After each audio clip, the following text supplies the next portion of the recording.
hold these truths to be self-evident, that all men are created equal, that they are endowed by their Creator with certain innate rights. All right, welcome back to the next episode of the BC Law Just Law podcast. I'm your host, Tom Blakely. We're here with Mike Beaudet of Channel 5. Mike is an investigative reporter who has worked in television for more than 20 years. He's an investigative journalist at WCVB TV in Boston, where he works as part of the 5 Investigates team. Mike started his career in radio covering politics at the Massachusetts State House and also made stops at television stations in Bangor, Maine and Manchester, New Hampshire. Before joining WCVB, he was an investigative reporter and anchor at WFXT TV Fox 25 in Boston. Over the course of his distinguished career, Mike has received national and regional awards, including 20 National Academy of Television Arts and Sciences, Boston New England Emmy Awards. His most recent Emmy came in 2021 when he was named Outstanding Investigative Reporter. Mike and his team have also won numerous Associated Press and Edward R. Murrow Awards for coverage of topics ranging from wrongful convictions to organized crime. Mothers Against Drunk Driving awarded Mike and his investigative unit the National Award of Excellence for their coverage of repeat drunk drivers who continue getting behind the wheel. And he's who joins us today. Mike, thanks for coming on. Thanks for having me. Surely. So I figured, we do these interviews and we talk to different folks. Obviously, news is an important thing. Investigative reporting is an important thing. And, in the times we're living in, given all of the issues that we face, media and sort of social media and the way that people, particularly young people, follow the news and follow the issues which are sort of going on not only in our region but in our country. There's a lot of discussions. You see people talking about Facebook and misinformation and just really the way people come to find out what's going on, as well as being here at a law school and being law students. We're going to go off to do really any number of career paths, from politics to sort of corporate law and all of these different areas. And a lot of times, as I'm sure you can attest, we're going to work on issues and be around issues and have duties and responsibilities that can be complicated and can impact the way the public knows information and comes to find out about things that are right and wrong, and where do you draw the line, and what is the role of a journalist, what is the role of a lawyer, and how do we shape our news environment, and how do we decide what's right and what's wrong? These are all important questions to ask, and so I wanted to reach out to someone who does this reporting and is familiar with some of these investigations and some of these issues. You also think about career-wise, there's a lot of folks who, come from the law and go to TV, become journalists, and, there's a lot of folks, particularly at the national level, that do this locally as well. And so we figured it would be an interesting conversation to have, and that's why we're really happy Mike could come on. So first, I know I talked a little bit about you from what I could glean online, but I guess there's nothing like you introducing yourself. So why don't you tell us a little about yourself, what you want folks to know? Sure. So I've been, I grew up in Western Mass. I've been, Boston has become my home since I went to college. I went to Emerson and studied broadcast journalism, and then sort of knew I wanted to work in television. I kind of took a leap of faith when I went to Emerson, and then just sort of fell in love with the creative process. And then to get, to sort of make it in the TV biz, so to speak, you need to start off going to the smaller markets and work your way up. I did work in radio for a bit right out of school up at the State House, and that was an incredible learning experience, working for this urban news service and having just this mentor who really helped me to become a better reporter and tell really, really short stories. Because in radio, we think TV is short, but in radio you have about 30 seconds total. So right out of school, being thrown into the State House and trying to cover these really complicated issues and boil it down into 30 seconds, it was an experience. But that helped me to sort of boil down information, which I think is a key thing as a journalist. And then because I knew I wanted to work in TV, I ended up getting a job in Brockton. They used to have like a local nightly newscast on the cable station. So I worked there for a while and was working on my What year is this at this point? So this is I graduated in 92. So this was so a while ago. I know, getting old. But the 90s, and then I worked in Brockton for a while. And basically, back then it was a tape. We call it a resume reel now because everything's online. And it's just, trying to get experience. And the goal was always working at a network affiliate and sending out, tons and tons of resume tapes. And I finally got a job up in Bangor, Maine at the NBC station up there. And that sort of started my progression of working there for a couple of years. Then I went to Manchester, New Hampshire. And you're essentially working in a slightly larger market and trying to, for me, the goal was to get to Boston. And then by 96, so I was 25, and I got hired. The Fox station was starting news then, And so it was, at that time, it was really unheard of for someone that young to get hired in a big, like, top 10 market like Boston. But I somehow got in, and, sort of the rest is history. I was a general assignment reporter and covered, just you name it. And then after a while, I really sort of wanted to cover more in-depth stories and just spend more time and not just cover breaking news and just feel like you're making more of an impact. So I switched. It was right around 9/11, actually. So I've been thinking a lot about it this year with the 20th anniversary, that I switched over to investigative reporting. And so I've been doing it ever since, and then worked at Fox for close to 20 years. And then I went back in my 30s to get my master's degree because I knew I wanted to teach.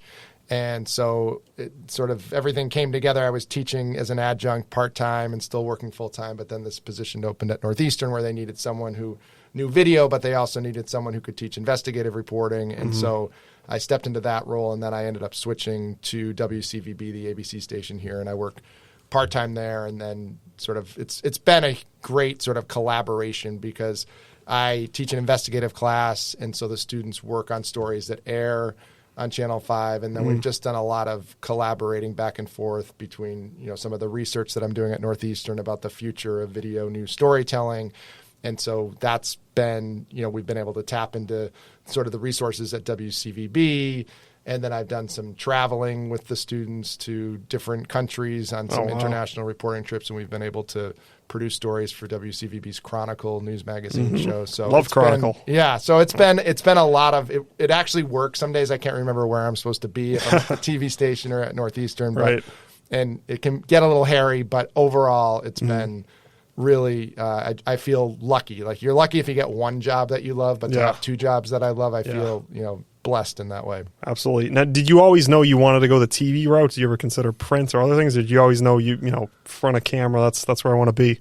I liked video. I always thought that, I wasn't that I necessarily loved being on camera. I think I grew to appreciate sort of the energy of that. And I did, as I mentioned, I sort of took a little bit of a leap when I went to Emerson because I really didn't know what I wanted to do. And I said, this sounds like this could be fun. Yeah. And then as soon as I started doing TV and just the power of video to capture emotion and to tell stories, I love a good print story, don't get me wrong. And a lot of my colleagues at Northeastern, that's their specialty. But I still believe that, video can just really, if you have the right story, it can just transport someone right there. And then just the energy. I love the newsroom energy, and it's always changing. It's something different every day. So it's just it's a job, but it can be a lot of fun on a lot of days. Certainly. Now, that, just to go back a little bit, that 90s Boston news scene, imagine it was a sort of grittier, tougher place to sort of cut your teeth than nowadays, where everything's just so fundamentally different now with social media and how we consume information. But what was that like if you go back to then with, not only with news, but just the way the state was, the way the city of Boston was, things were just so different then than they are now. Like, what, when you're working with students, or when you're doing reporting, actually, today as compared to then, like what is different? Because it's pretty different places. It is. And the funny thing is, back then, we thought in the 90s we were missing the heyday. If you think of like local TV news, you think of like the 80s as the heyday. Anchorman, that whole thing. Exactly. Like, that was when we didn't have sort of this proliferation of cable. Yeah. And so that was the three networks and, these newscasters. It's pre-CNN. Exactly. CNN was around, but it wasn't quite what it is today. And now, what do we have? Hundreds of stations and Netflix and all this on-demand stuff. So it's just TikTok, whatever they're doing on there. Yeah. It's a different world. So I think the social media aspect is obviously much different, and the reporters today, even I look at our general assignment reporters and what they're expected to do on a daily basis. The number of newscasts that we have, and how much content they have to turn out, for the 4, the 5, the 6, the 7, and then they're expected to feed social media, and then they're expected to send in, written stories for digital. And so it's a lot more. I feel like we had more time back then to work on certain stories than they do now. I think it's just the demands are higher. Yeah. Now, at Channel 5, we talk about like a day in the life, what is your job like when you're, Just tell us about that. You're in the studio. I guess you were telling me a little bit before about how you're able to be in person, which is obviously great. But what's the day in the life when you go in there? What do you do? Sure. So typically, there's an editorial meeting in the morning. So one of us in the investigative team is assigned to attend that, just to, be present and to listen if there's any angles that we might be able to help the general news crews on, or if there's an angle that we as the investigative team can get on TV. So we always have someone in there. So that happen if it's my assigned day, I'm in that meeting. And then, it really just depends on what we're doing. We're a little more autonomous in that we're, finding stories. For the most part, we cover what we as a unit decide is interesting. So we're always putting out public records requests, and we're just trying to pay attention to the news of the day to see, are there certain stories that we should be digging more into, that we should be asking more questions on. And then I'd say some of the stories we get are tips. We'll get email tips, we'll get phone call tips, and a lot of times those can be fruitful. Sometimes, I would say most of the time, they're not necessarily fruitful, but it's that one tip you get that some insider who has information. And so we're just pursuing that. We're always, if you look at my desk, it's just a big mess of folders for every story that I'm working on. And you always just want to have a lot of embers in the fire so that, one day you might be working on 5 different stories, and then one of them might go away for a couple months, but then you get a call about something else, or something else happens in the news, or you're putting in public records requests, which can drag on with the government responses for months and months and months. So there's always a lot of different things that you're trying to push forward, but at the same time, you're trying to be productive and be, you want to be on TV and show your face and let your boss know that you're doing something, right? Because a lot of times, some fruit of the labor. Exactly. A lot of times you can get sort of lost in the weeds of a particular story, and so we try to balance like working on long-term projects with trying to feed the beast, as we say. And that sort of, goes to my next question, which was, how do you find a story? Where do you look? What is news? Like what, you get all these tips, you get all this information. I mean, there's, on the one hand, how do you know where to look? And on, the other hand, when you have all these tips and you have all this information, you obviously have limited resources to pursue stories. How do you decide from those tips and from, sort of sniffing out where you want to look for stories, what is news, what makes the cut, and what gets left on the cutting room floor? Right. I think as I get older, I'm able to sort of make that decision more easily than I used to be able to. And I think one of the basic things when I'm evaluating a story is who does it impact, and is there, it's not that every story has to impact everyone, because I think that's unrealistic to think that everything's going to be of interest to everyone, but you want it to have at least some broad impact that people are going to want to tune into it and want to care about it. So if it's very specific and it's not happening to anyone else, it may not make the cut unless it's something so outrageous that we want to spotlight it as an example of government waste or something to that effect. So I think we're looking for sort of that broad appeal, and then we're looking for, something interesting or unusual.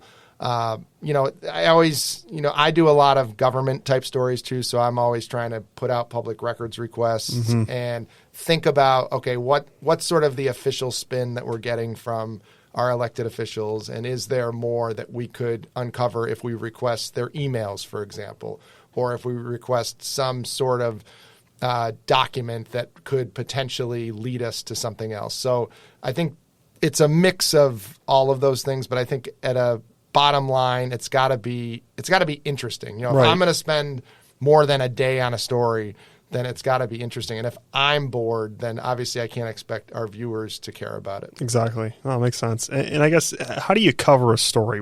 From the time you decide, okay, this is news, what's the process like? Can you take us through that? Sure. So, I mean, a lot of it depends on the story, but we actually, WCVB has been incredible in terms of dedicating resources to investigative journalism. So we have a team. It's myself and 2 other reporters, Kathy Curran and Karen Anderson.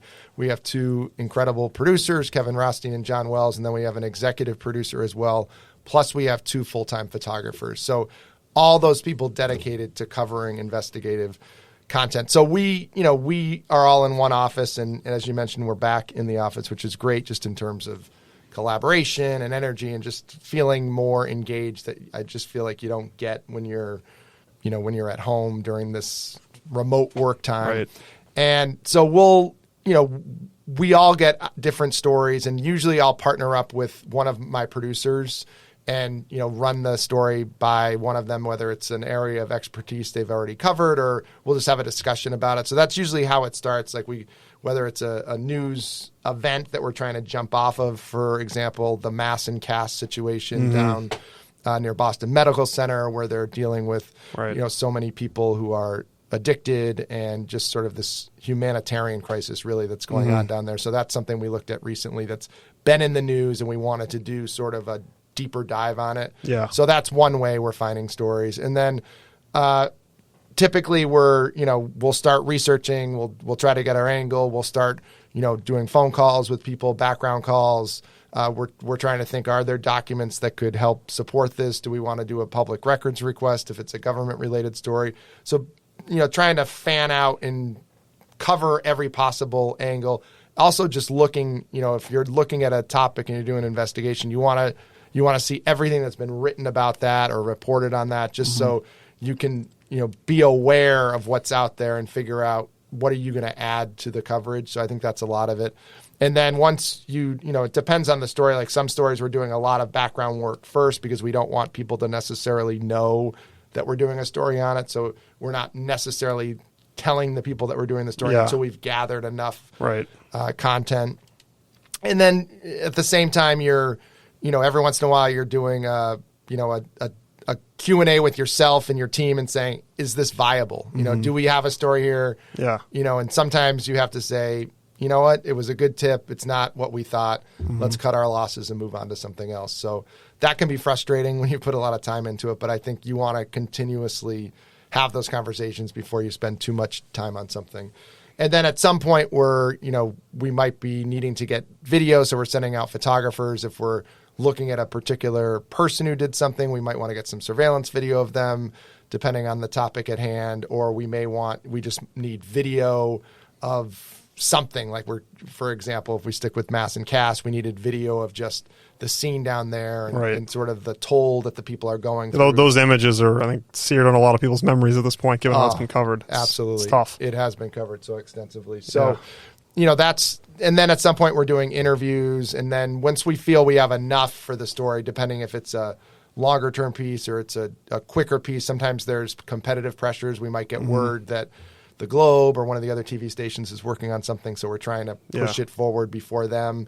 Other times we think we're on solid ground that no one else is doing it, so we'll spend more time. But at some point we're out there doing interviews with the different stakeholders, and then once we feel we have everything that we need, we're writing. But it's usually, even when we're writing the story and we're getting ready to produce it, sometimes a lot of the reporting comes at that tail end, because everything's just coming together, even if you've been working on it sort of throughout the process. So the end gets a little hairier, I guess, in that way. Now, just going off of that last point about, you have other news outlets in town, when somebody's getting ready to move on something, like, can you just describe sort of the local media environment? Obviously, you've got, 457, NECN, the Globe, the Herald, et cetera. Sort of what is that dynamic? I guess what differentiates, I guess using your example of the Globe from TV news, someone like Channel 5, I mean, are these different? Because at the end, news is a product that people pay for, whether it's ads or, you're subscribing or otherwise. Like, are these different, customer bases, different types of folks, different demographics, or are you trying to cover things in different ways? Like, sort of what defines the market in terms of who's doing what and for whom?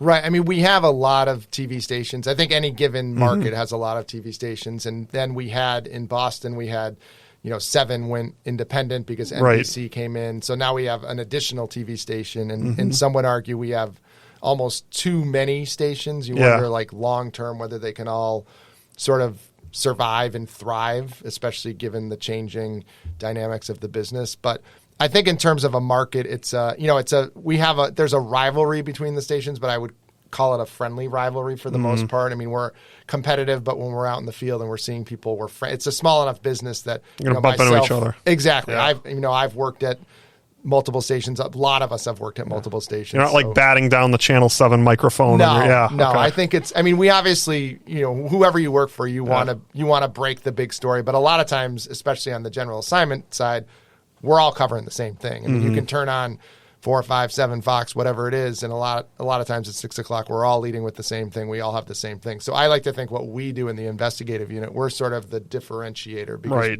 we're trying to bring content that no one else has to that station. Absolutely. What would you say is your favorite story that you've done? Your favorite investigation that you really liked, or there's something that you're just particularly proud of that you've worked on?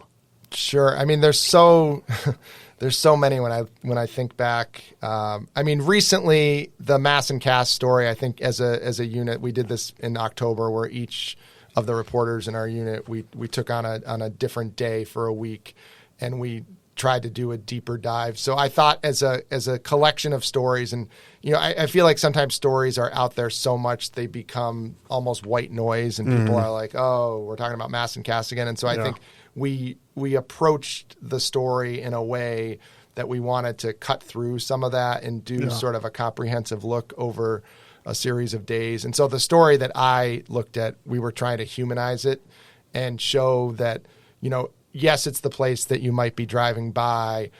Yes, it's the place you hear about on the news, and we think of it as, those people and that problem, but that these are people's kids and loved ones and family members, and that there are families sitting at home wondering, where their loved ones are, and wondering if they're, at Mass and Cast, and what that toll is. And we ended up focusing on one particular family, a mother's story, whose son had lived down there for a number of years, and he had actually been featured on CNN a few years back. And we ended up finding this video from CNN, and we were able to use it because we're a CNN affiliate. And the reporter at the time had asked this guy and said, hey, do you think you're going to, die from this? And he was actually shooting up during the interview and was saying, yeah, I know I'm going to die for it. Well, fast forward, he died in the spring. And so we talked to, it was just a sad story, but you talked to the mother and sort of her struggle,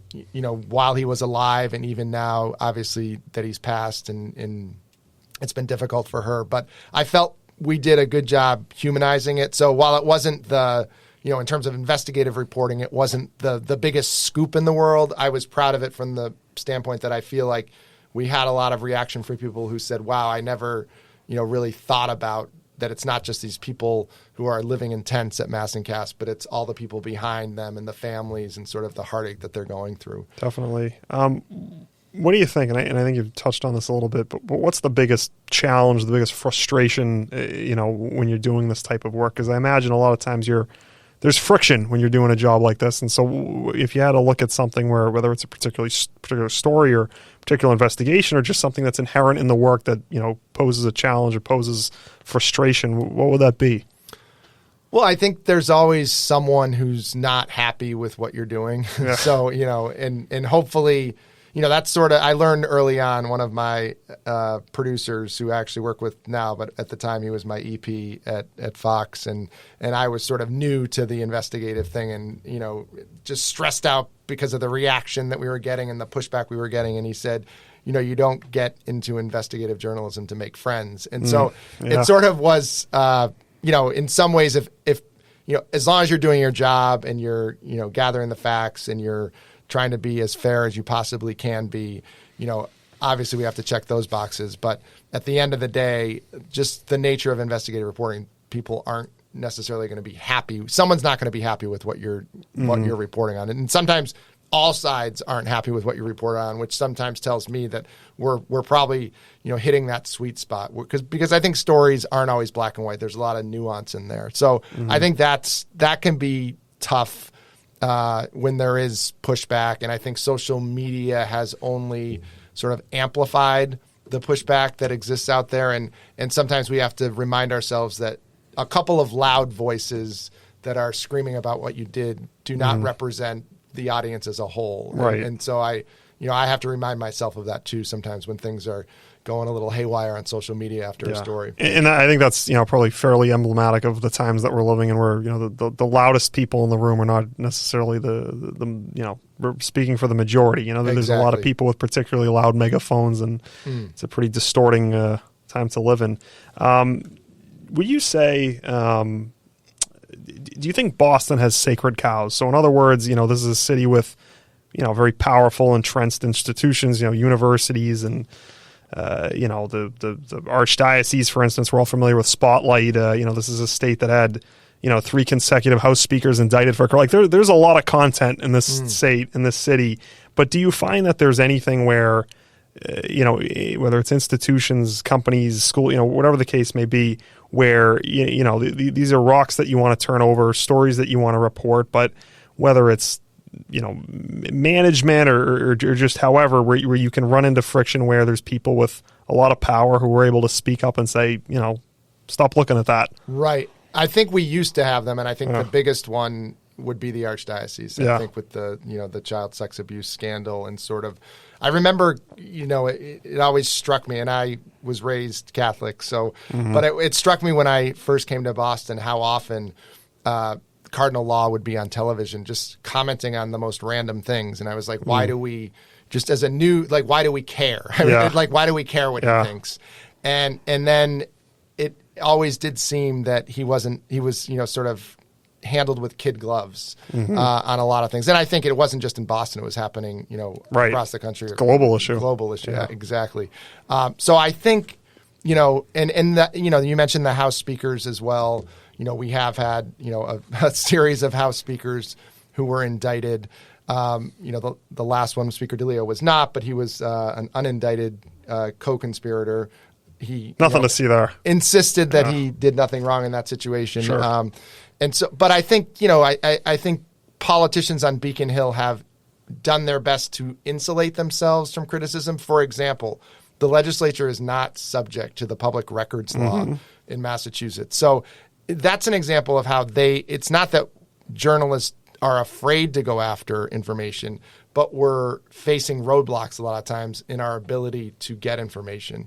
So I think that can be a problem. And it's just, it makes no sense that the legislature is not subject to the public records law. And we actually worked on a story a few years back with my Northeastern students, WCVB and the Globe, and we tested, public records responses from all the cities and towns and police departments across the state, and found that most were not complying. And the legislature used part of that to reform the public records law and make it better. But it's still, I go back to, it's better than it was. But until the legislature is actually subject to the public records law, I think we have a problem. And I think it creates the potential for our the powerful to hide behind things.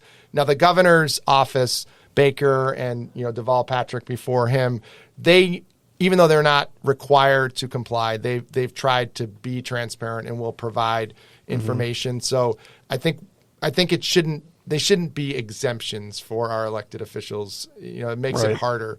But I don't think that journalists are looking at certain institutions and saying, I'm not going to go after them if there's a legitimate thing. I do think the sex abuse scandal with the Catholic Church was a real wake up call that said, look, we can't have these sort of sacred cows that are untouchable. But do I think there are people that are not getting the scrutiny they deserve? Absolutely. And it might not be that we're avoiding it, but we may not realize what's going on. And Massachusetts has just been, I would argue, it's a good place to be an investigative reporter because there's just so much. There's a lot to find. There is a lot to find. So it's always interesting. Now, when you're a State House reporter, when you're standing inside of 24 Beacon Street, when you're in the State House, how is that atmosphere? Like, I know, this I think speaks to larger challenges we have. And I know that this issue of narratives, this issue of sort of inconvenient facts, the way that,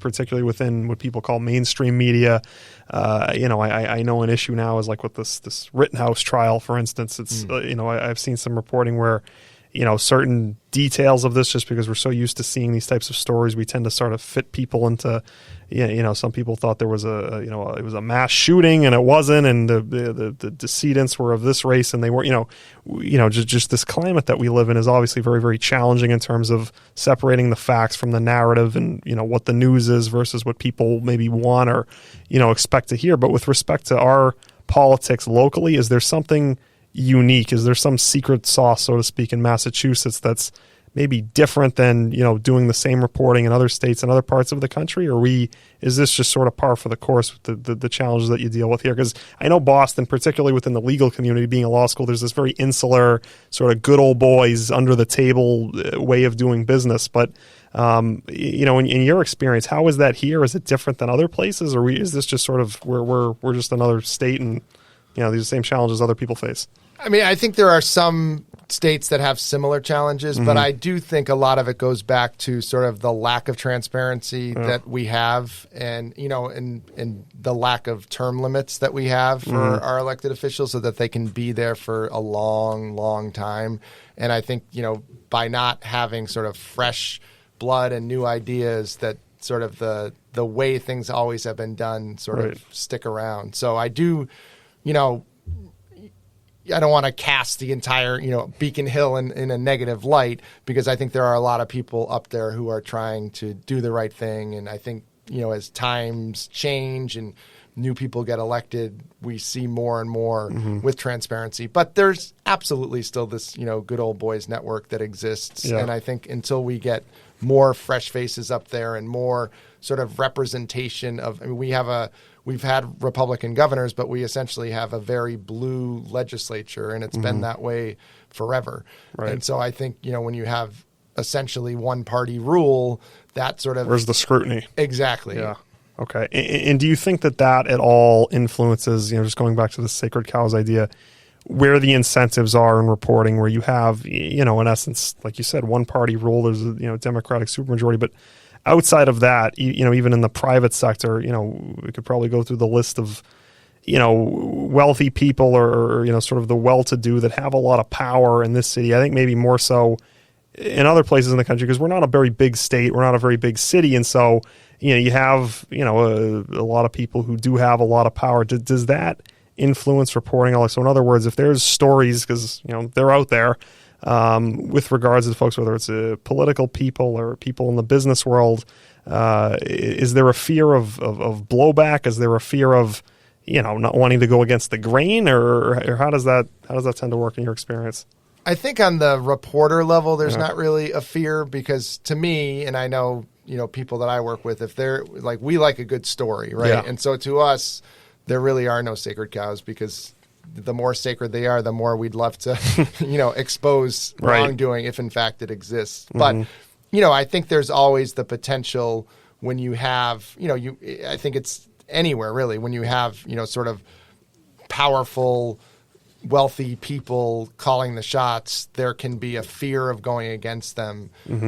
But I don't think the journalists are afraid to go against them. Yeah, I'm very interested to see what's going to happen with Mayor Wu coming in and sort of her new progressive agenda. And that's big, because for a while you had this lineage of Menino to Walsh to just kind of the not very diverse group by any stretch. No, we've had decades of essentially white, Irish, and Menino obviously Italian, but this is a new world, and someone who's coming in with progressive ideas and was elected by a huge majority. And so it's going to be interesting to see how she takes that and transforms it into governing. But I do, I think it's people like that can be, that can sort of shake up the system. And so I think that can be good for the system, but it can also be good for journalism. Looking at the mayor's race, there were a lot of editorial voices, particularly, I remember reading in the Globe, but other places as well, where, obviously as the field was cut down, there were,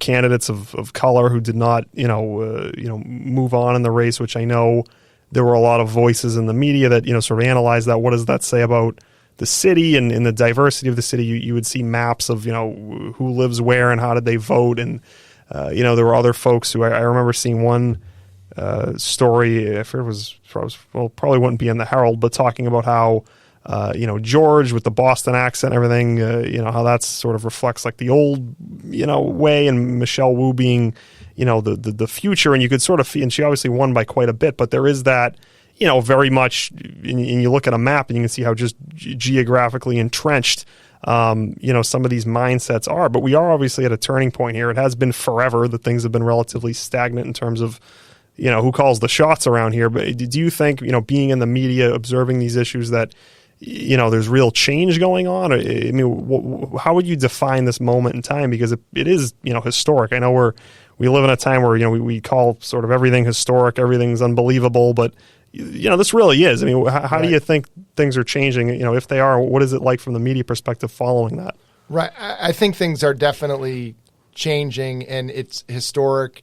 But you have to give Michelle Wu credit because she's been in there as a city councilor. She's built up this organization. She's worked really hard. What would have been fascinating is if she announced she was going to run for mayor when Walsh was still in office before he went to Washington. And so what would have been interesting is if we had a Mayor Walsh versus Michelle Wu election going on and how that would have shaken out. And would she, she received more votes than any other candidate for mayor has received. So would she have beat a Mayor Walsh? I don't know the answer to that, but I think, you got to give her credit in terms of, just sort of the organization and going into the neighborhoods and building this, deep support across the city that was able to get her elected. So I think it's definitely historic and there's change going on, but it's too simple to just say she came in here with these progressive ideas because she's been around and she's done the politicking that needed to be done to get that swath of support. Now, this hypo of, potentially, Walsh versus Wu, if that had ever happened, part of the reason why, we talk about things staying the same, part of the reason why they were the same for so long is no one would challenge these people. No one would mount a serious challenge to Menino or, to Walsh or, even at the, at the state level, a lot of these elections are not particularly partisan.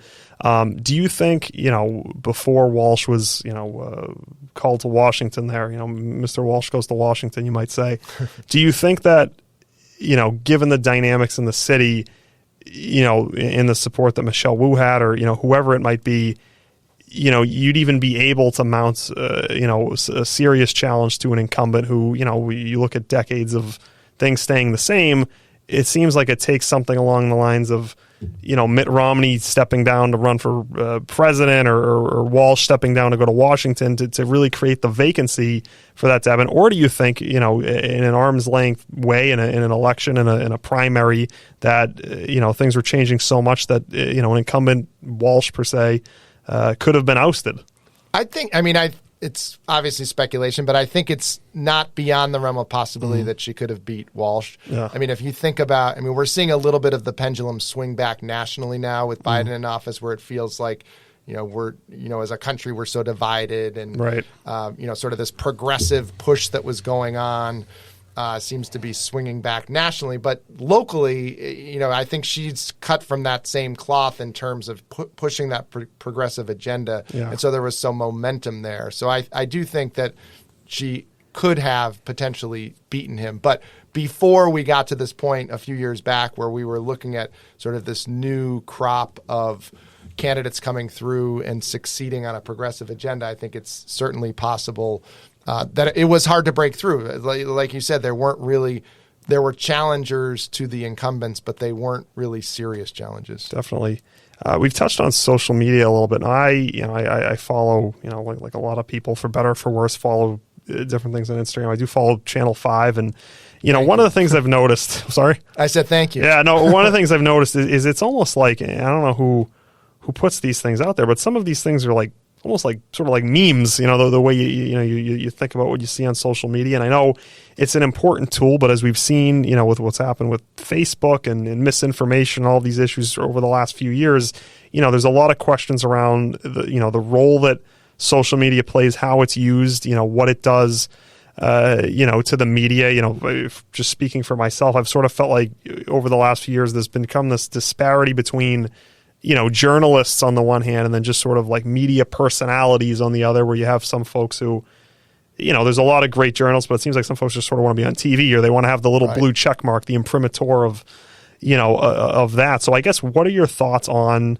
social media and, why is, I don't want to call it legacy media, but the traditional, journalism, the I-team, doing things on, TV. I know not as many folks watch TV nowadays as they did before, but looking at that, media fragmentation, that landscape going forward, and where people's eyeballs are going, like, how do you think about those challenges?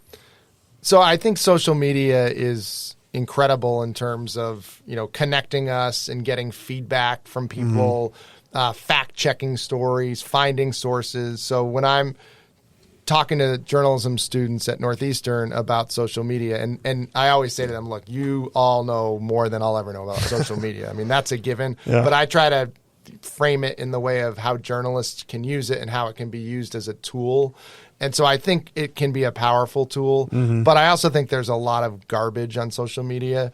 And You're kidding. Yeah, a lot. No kidding. Yes. It's so it's just, it's tough to sort through what's credible, what's not credible. And it just becomes, to me, sort of information overload where you almost just want to tune out because you're hearing so many things. And I also, we've seen it in the national elections where people can essentially just get in these echo chambers where they're just hearing their point of view. And so it's just amplifying one point of view and it's their point of view. And so everything's about that. So I still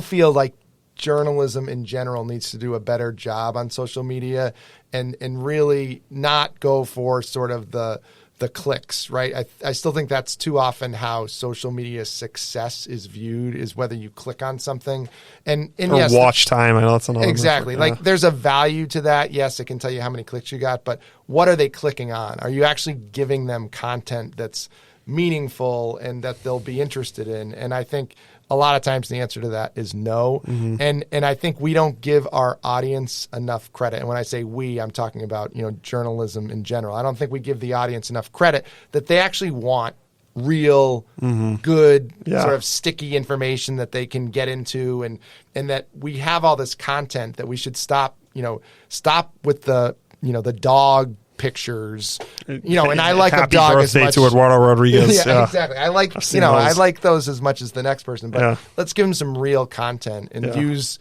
social media, to the power, the strength that it has, because that is, my research focuses on the future of video news storytelling and how do we engage the younger audience. And the reality is it's on phones, it's digital. Like that's how we need to meet them where they are. We're not going to get them to necessarily tune in at 6 or 11. That's just not going to happen. So let's really focus on going where they are and giving them good content. What's the future of local news? I think news and local news, one thing that surveys show is that local news is trusted more than other news outlets, whether that's because it's familiar, people know the people, and television also is how most people get their news.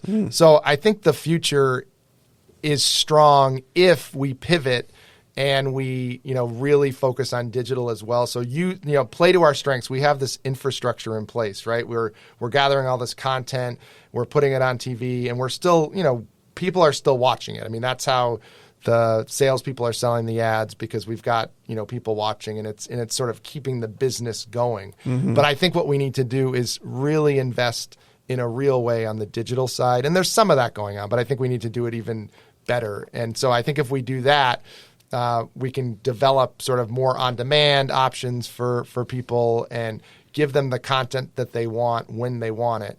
And really, to me, it's always going to be around. I think people, yes, it changes. I'll talk to prospective parents who want to send their kids to Northeastern about, journalism, and they hear about newspapers closing and, do I want to get into journalism? And I always say, yes, absolutely.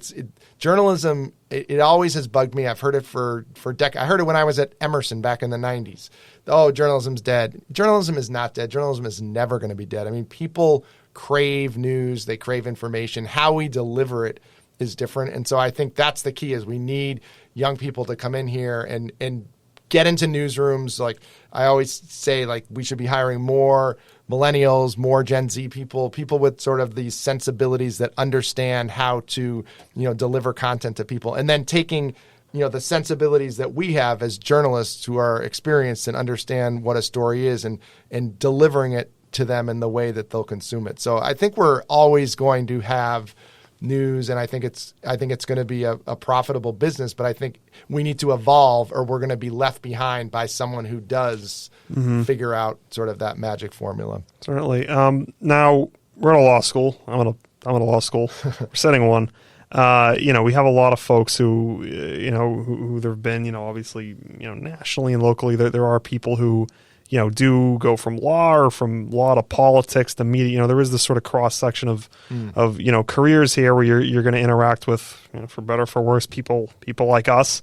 What has your experience been with lawyers when you're doing reporting and, you run into that firewall, you might say, or you're trying to talk to, somebody who's a lawyer to try to, develop a source or whatever the case may be. We tend to think of in the marketing for law school that when I was going through this process of applying, this idea of, we're committed to justice and leaders and sort of all these, concepts. But then the truth is, I come to law school and you see a lot of folks who are interested in big law and the salary and the office and, the pomp and circumstance of all of that. And, a lot of times you're defending companies which are not particularly popular doing things that I don't think many people would agree with.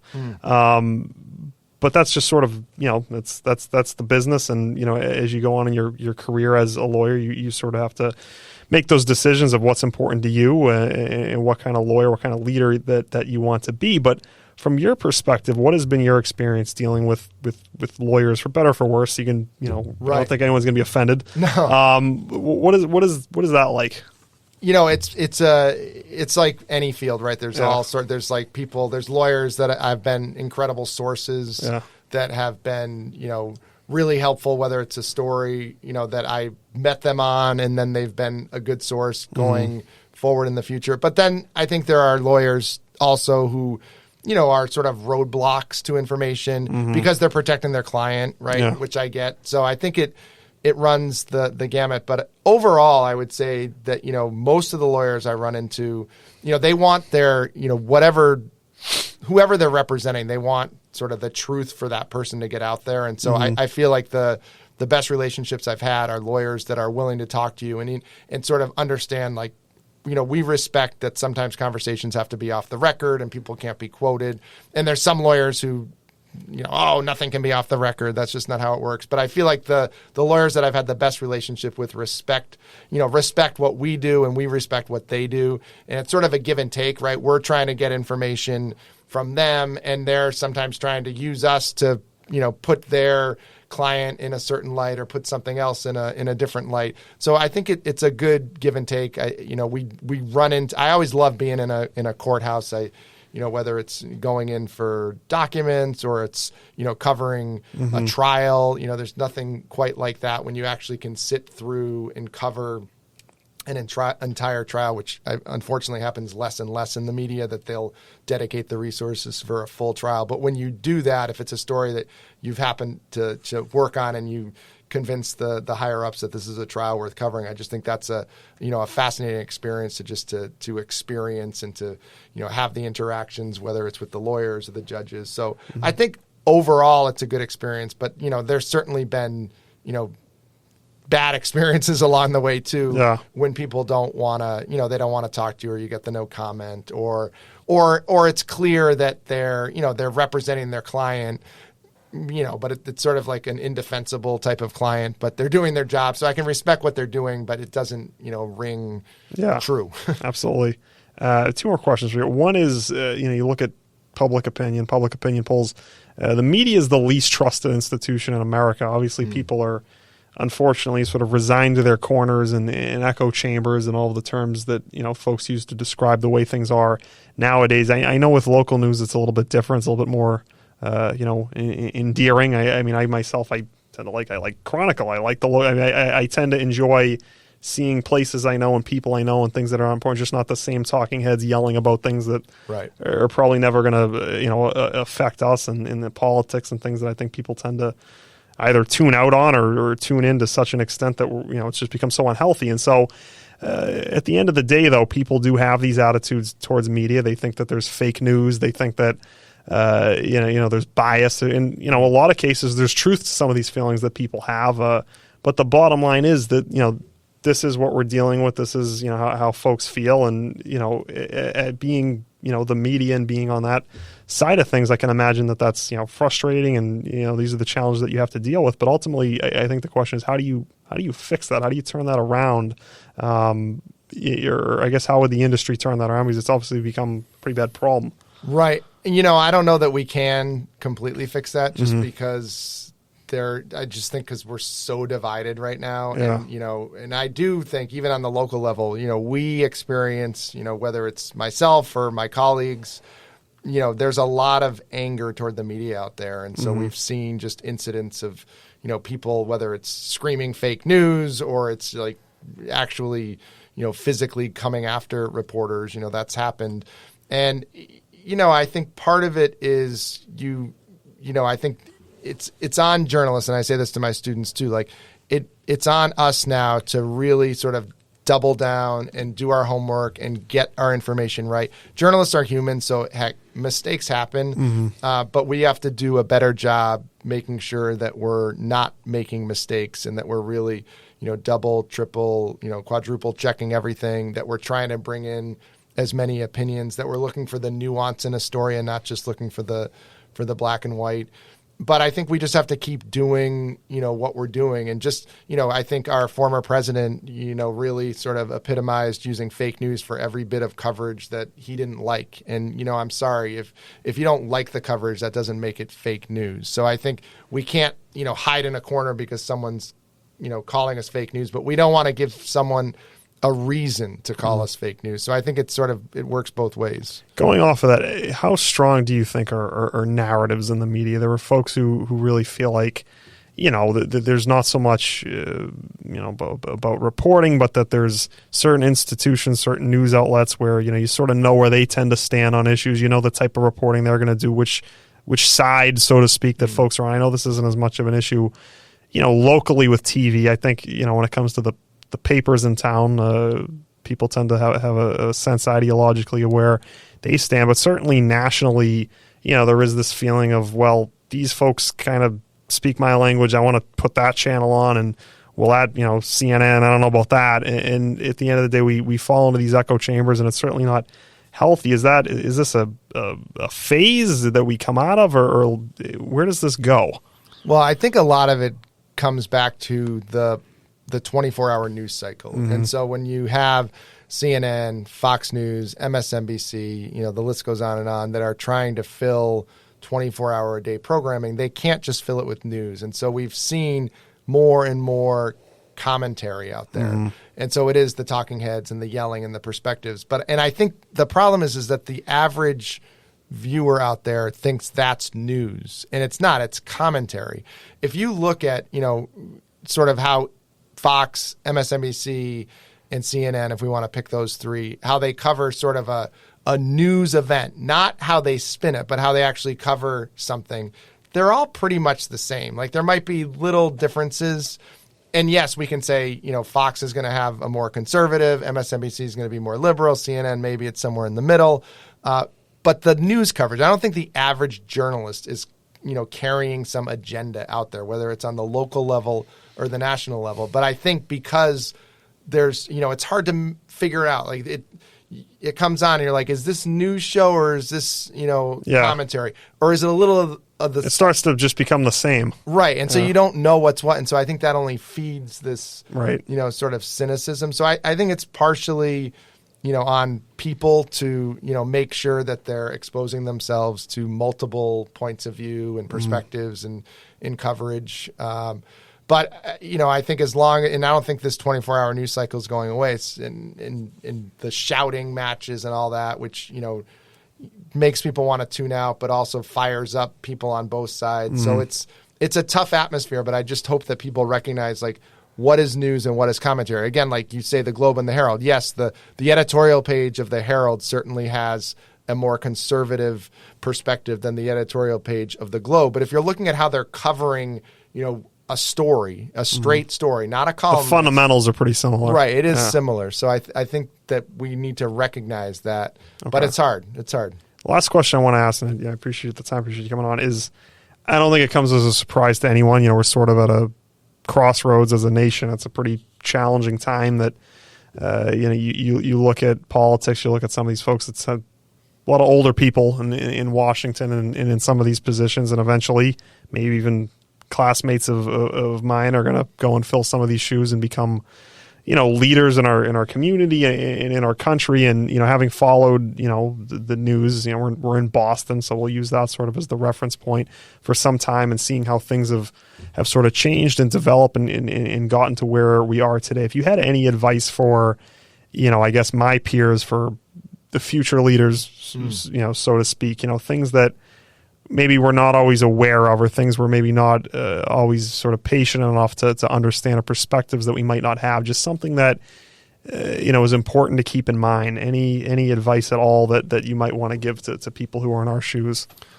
Well, I think I think people value transparency, and so I think the more that we get sort of people coming in to positions of power and out in the community that are sort of bringing in this belief that transparency is important, and that we should be, clear about what we mean, and we should try to, be as open as we possibly can be. I think that people value that, and I think the public values it if it's, especially if it's legitimate. So it's not just saying you're transparent, or not just saying that you care about, being open, but actually being open and being transparent, even if that means acknowledging bad news. I think when I look back over the years at stories that I've done, and that could have been diffused if someone would just admit they screwed up instead of like circling the wagons and not. So I just think like if a journalist, or even just in society, if something screwed up and it's of the public interest,